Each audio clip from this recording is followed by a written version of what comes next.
Alrighty, welcome back. Welcome back. We are going to take a look today at our continuation of division lessons. This is the last few days that we are going to spend on division, and then we will be moving on to a new skill. So far, I have been fairly impressed with your division strategies that you have used. And I've also noticed that you are getting used to the type of strategy that works best for you, which is awesome because it shows that you have an understanding deep enough to know what works and what doesn't. Remember, when you are solving division equations, sometimes certain strategies make more sense to use than others, such as if you were going to be creating groups of an item, like, and if you're making baggies for a party, we might draw a groups picture more so than we would draw an array. But if we were going to make a seating chart and put chairs in rows, now it makes sense to use that array. So we're going to take some time this week to look at what types of strategies make the most sense for real life situations. First, it's been a bit since we've been in school, so let's go ahead and review our success criteria for division. You have been working on representing the concept of whole numbers with the following models: partitioning, sharing, and inverse of multiplication. You all also worked on understanding the properties of 0 and 1 in division. We're going to work today on representing the concept of division using inverse of multiplication, which, remember from last week, inverse means opposite. Here is an example of a situation that we are going to solve, and we're actually going to solve it together. But let's listen to the story first. The teacher will solve this problem as an example of different ways we can show division. Here's the problem. Mr. Kemper put 12 students in the cafeteria. If there are 4 tables, how many students will be at each table? Watch as your teacher models how to solve it in 3 ways and how to write the division equation in the center. Alrighty, so we're going to look at this together. We can see that Mr. Kemper has 12 students and there are 4 tables. In my head already, I'm thinking about tables as groups, so that's probably where I'm going to start. We're going to solve this together, so please go to your seesaw. And again, you'll probably want to make your screen small, just like we've been doing, so you can see the lesson here and you can see your work over off to the side. That way you can see Zoom and seesaw at the same time. I'm going to leave mine large so that you can see it more easily. Click on activities and it will show you the math activity at the top, relationship between multiplication and division. Go ahead and open that activity and we're going to click on that add response button.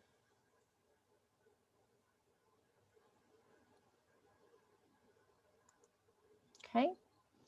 We're going to solve this first problem together to warm up and review a bit about our division strategies that we have been using so far. So you'll notice slide 1 says solve with your teacher up top right here. We're going to do this one together. It's the same problem that we just heard about with Mr. Kemper putting 12 students in the cafeteria, and there are 4 tables. We're going to start off with groups because I've seen the tables in the cafeteria and they look like groups. So we have 4 tables. I'm going to go ahead and draw 4 tables. And I'd like for you to do the same thing.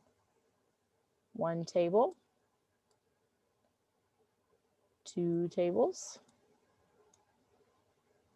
3 tables, and 4 tables. So that's my 4 groups.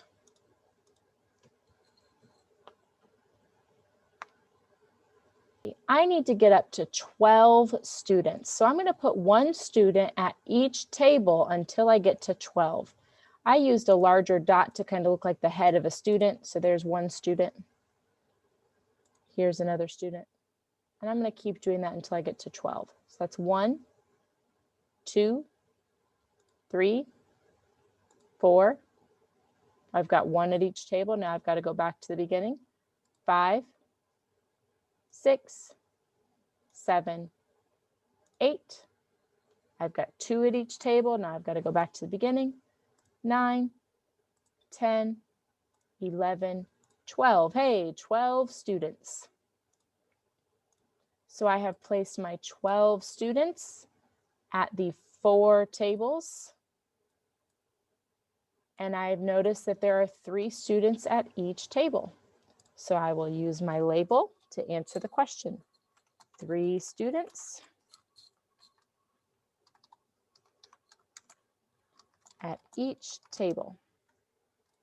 And I'm going to place this label inside of the box where I solved my work. And I'd like for you to do the same.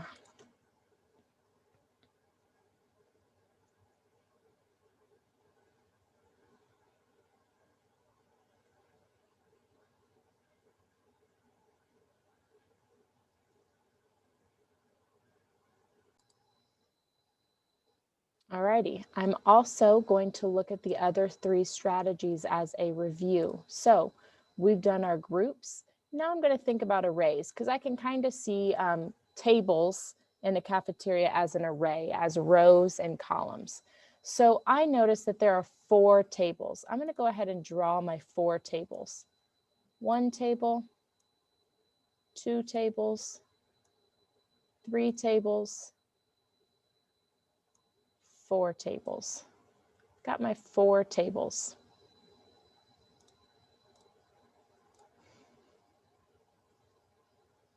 And now I'm going to get that fat dot again and put 1 student at each table until I get to 12. So here's 1 student, 2 students, 3 students, 4 students, 5 students, 6 students, 7 students, 8 students, 9 students, 10 students, 11 students, 12 students. Hey, look at that, 12 students. And what do you know? My quotient is the same. There's 3 students at each table. So I'm just going to go ahead and duplicate this label because it's the same. And I'll place it in here. So no matter which strategy I've chosen so far, I've gotten the same quotient.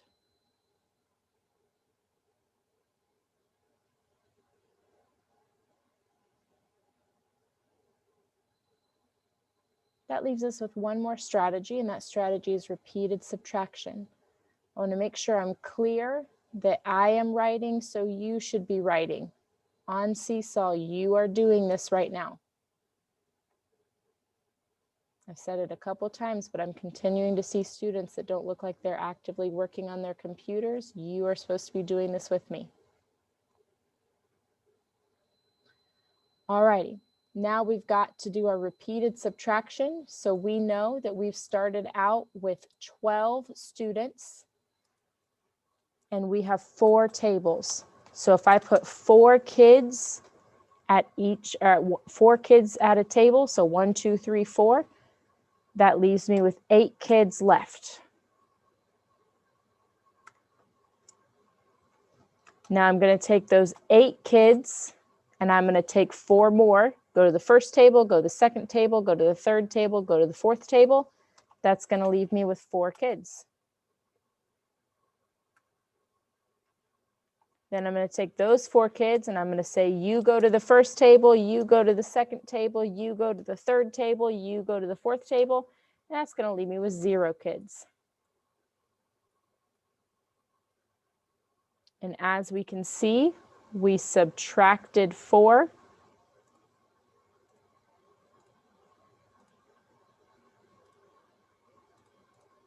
One, 2, 3 times. So what do you know? My answer remains the same. 3 students at each table. I'm going to go ahead and duplicate that again.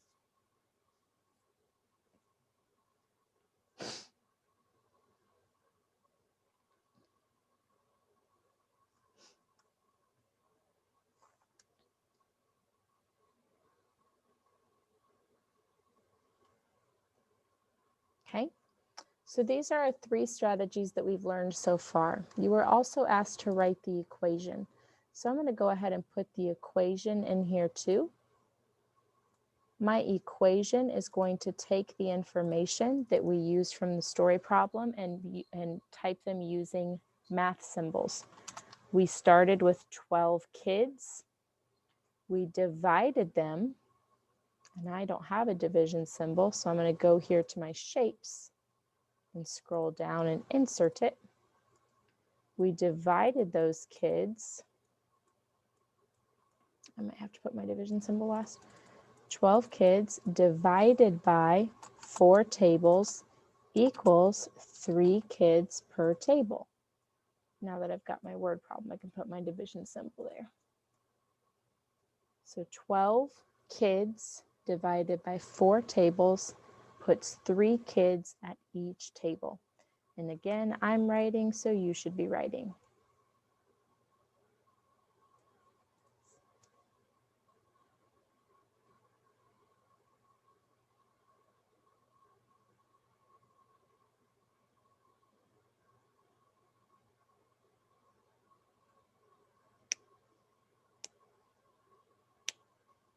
All right.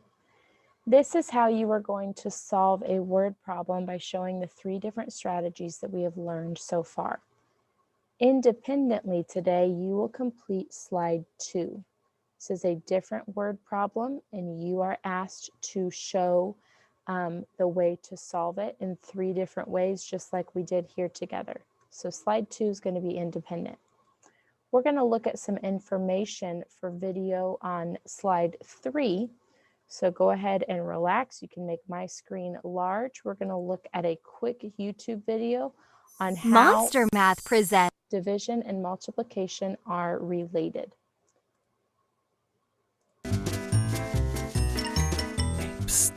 Come over here, behind the boxes. I'm hiding from the multiplication and division symbols. They want to play with me really badly, but sometimes I just don't understand them.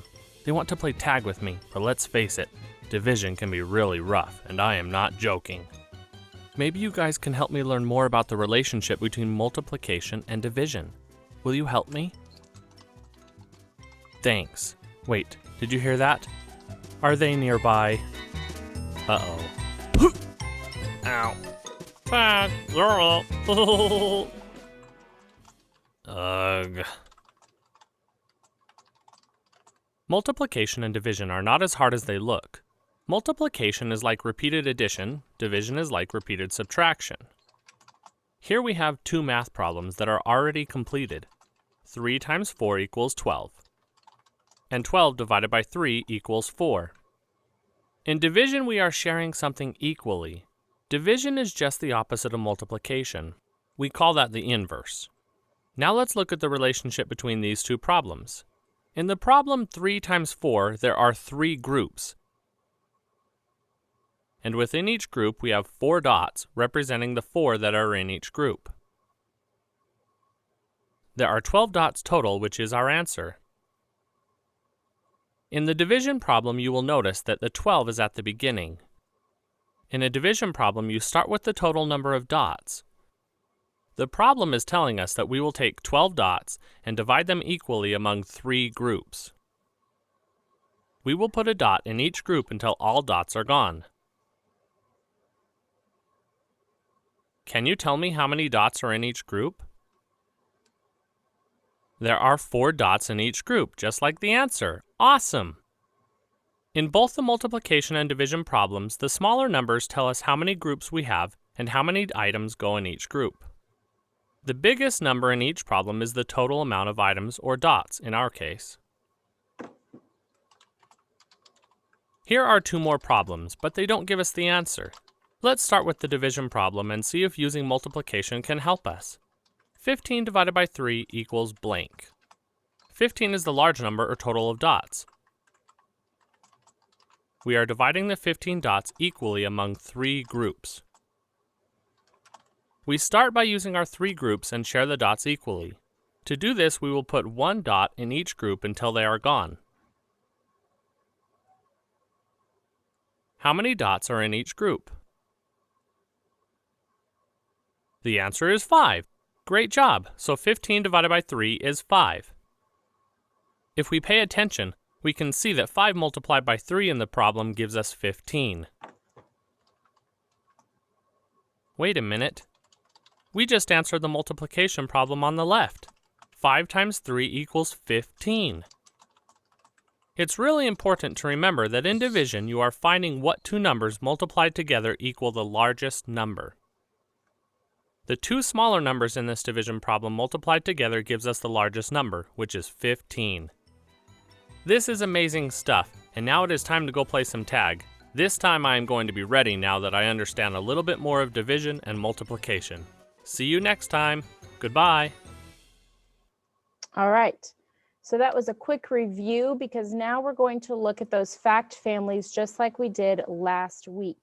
On slide 3, it says solve with your teacher. Go ahead and get to slide 3.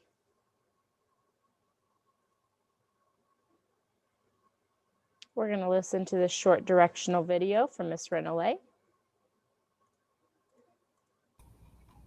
Using the array, write the division equation and the multiplication equation that match the model. Okay, we know what to do now. So I'm looking at this array and I'm noticing that there are 4 rows. 1, 2, 3, 4. So when I'm multiplying, I'm going to start with my 4. I'm also noticing that there are 1, 2, 3, 4, 5 items in each row. So this array is 4 times 5. In order to find the answer, I can count by 5s. 5, 10, 15, 20. So there are 20 items in this array, 20 of those dots.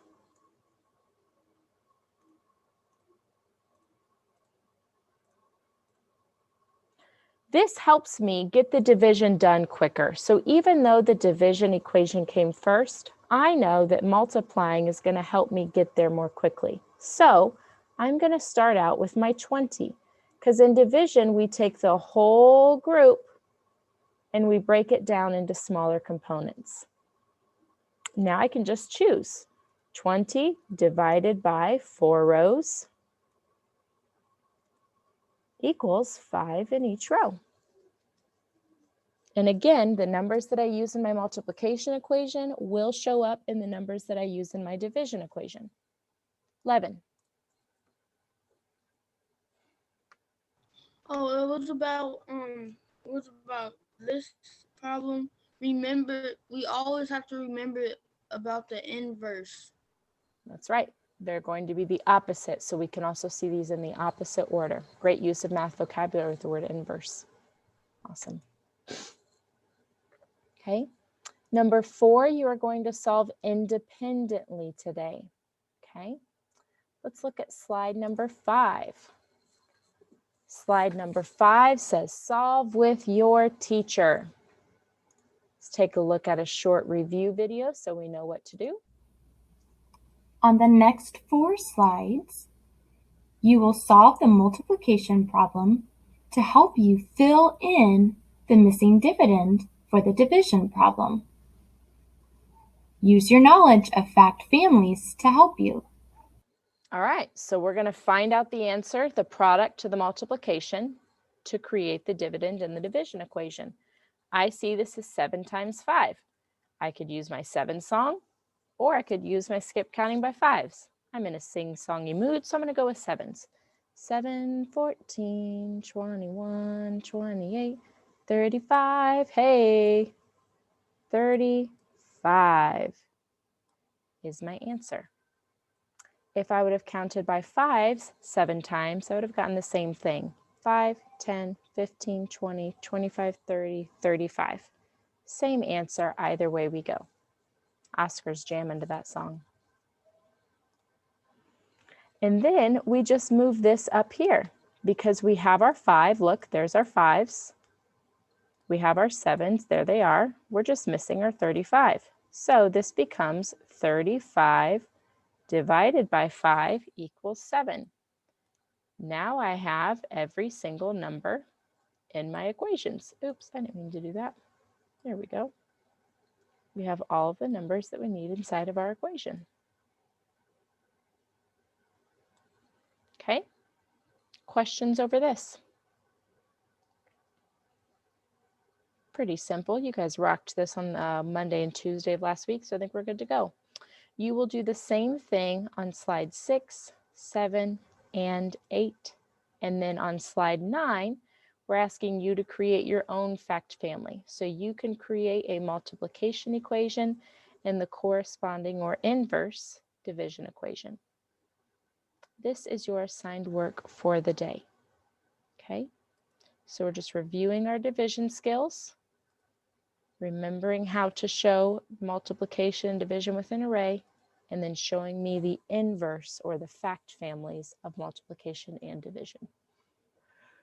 Any questions on the assignment expectation? Okay, this is going to be your work time, and also I'm going to save my work as a draft because I want to show you. You also have your DMR. Last week we took a break from DMR because we only had a 2-day week. This week we're back to 5 days a week. So your DMR will be released to you at 12:45 for your work time, okay? So you have this assignment on Seesaw. You also have your DMR at 12:45 to complete and practice. All righty.